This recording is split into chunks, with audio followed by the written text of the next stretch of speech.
Hey, it's Robert from Hush Performance, and welcome to another edition of At a Yard. I happened to come to a yard for an LS swap. I got the swap and making my way through the rows, and I found this 88 SI. These are getting so rare, especially in SI nowadays. As soon as I got here, I looked in the application, saw that it's been out here for a few weeks, and we're gonna go over as best we can the things that you want to grab. One thing about the 88s a lot of people like is this version has the seat belts attached to the B pillar instead of inside the door panel. Somebody looks like they attempted to get to the door panels. Maybe they didn't even know that they wanted them, but there is no seat belt in there. Seat belt attaches to the B pillar, and I looked in here and I still see that the panel is still there. That's something that people are going to want, but it does have some damage on it, and how much damage people are willing to accept is tough to know right now. Believe it or not, I'm not exactly a purist. There are EF guys that want and know the value of each and every single part here, and then what people are willing to accept as far as damage. What I know best is swaps, and I know what people are going to need to get their B series or even an SI swap into their car, and that's what we're going to cover here. A good tip for any of you guys that are out there yarding, any of you novices, or anybody even at my level, you have to remember that you need to go and grab all of the easiest stuff first.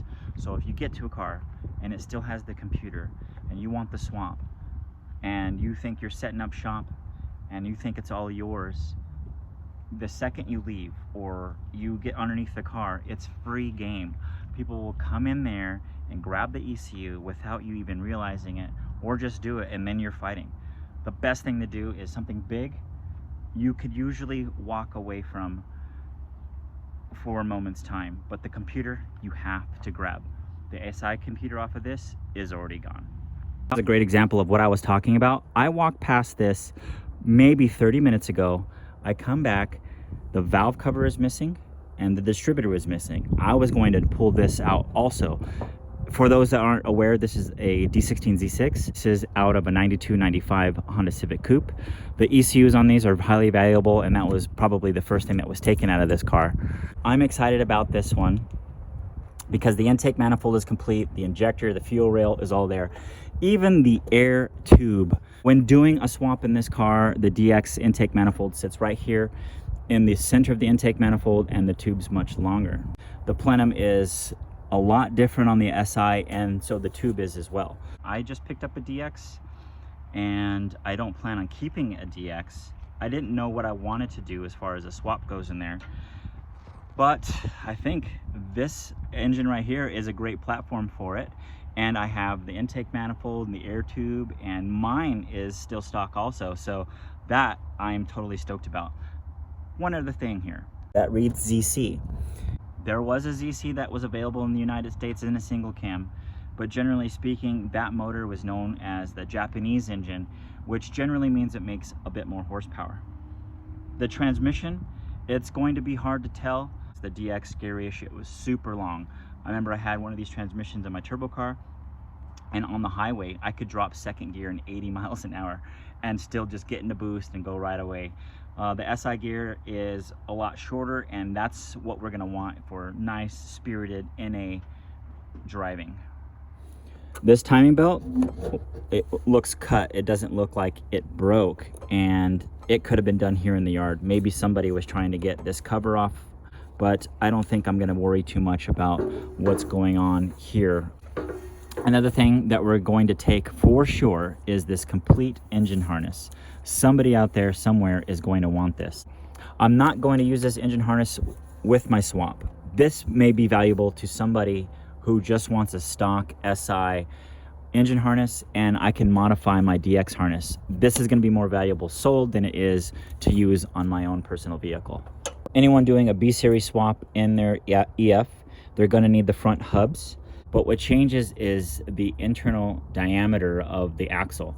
This has a larger diameter here. Any 90 through 2001 LS axle will fit in here, whereas the DX models are just going to be way too small. This whole thing right here, you'll want. Now, if I was just putting this motor and transmission into my DX at home, I could still use the axles out of that. Those axles will fit into the transmission. It's just that these axles won't fit into an SI hub because they'll end up being too small, or I couldn't put LS axles in the DX hubs because it's going to be too small also. But anyone that's going to want to do a swap are going to want these, so I'm going to take them anyway because somebody out there is going to need these. And matter of fact, it could be even one of our own customers. The fuel line right here may be different between the DX and the SI, which I'm pretty sure because I know the rail is. This is a 4 injector rail versus our DX is only 2.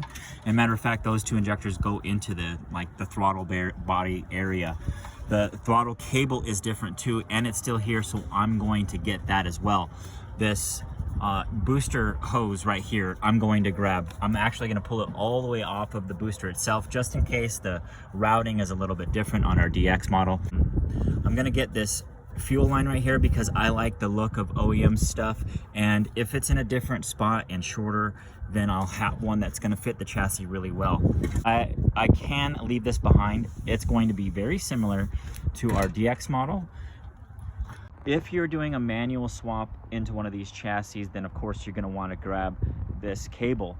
But what's neat about doing a manual swap on this chassis is, like in your EGs, you'll have to cut this off here and weld in a manual one, or they have auto to manual mounts specifically for that side because it is raised higher in other chassis. But in this model, there's really no modification. The hole in the firewall is even there, and so then the cable and the pedals is all you have to do a manual swap, besides grabbing the shift linkage, which we're going to leave behind because ours is already manual. The swap is out, and there is still so much meat left on the bone. Like these rocker panels right here, I'm gonna leave those behind. Somebody who wants these more than I are gonna get them. And you know what the sad part about this, I believe, is it's been out here so many weeks that chances are that these are just gonna get crushed. And that's the part that it's so hard to just leave stuff behind for that exact reason. The person that knows better about getting that may not show up before this gets crushed. It's been out here several weeks, and it's only a matter of time. This SI badge right here, I'd like to. I'm just so pressed for time right now. I'm gonna have to leave it behind. All right, the weather's starting to catch up with us now, so we're gonna get this back to the shop, and then the next time you'll see us, we'll be working on that motor.